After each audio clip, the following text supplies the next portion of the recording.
Adhesive labels. Imagine that you manufacture adhesive labels and need to create a new label for a client in the perfume industry.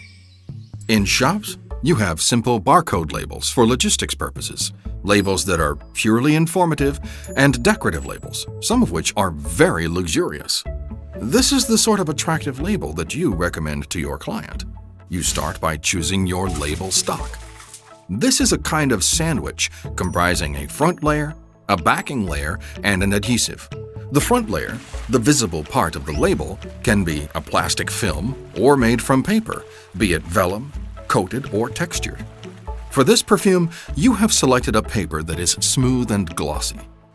You coat the front layer with an adhesive so that the label can be stuck, unstuck, and stuck again while being resistant to cold, humidity, and aging.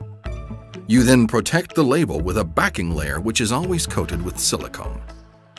Now that you have your label stock, you can move on to another important stage in the process, printing. You can use flexographic, offset, digital, screen, or gravure printing. This will depend on the product and the quantity you wish to produce. Because your client would like a luxury label, you are going to apply a finish. You deposit a gold-colored metal film on the images and embossing varnish on the text to give it depth. All that remains is to cut out the front layer and remove the offcuts. This is called waste stripping. You deliver the product to the client in the form of a roll. All they need to do now is apply the labels to their bottles.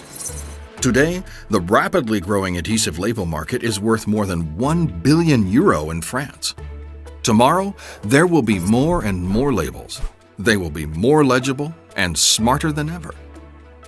To find out more about adhesive labels, contact us.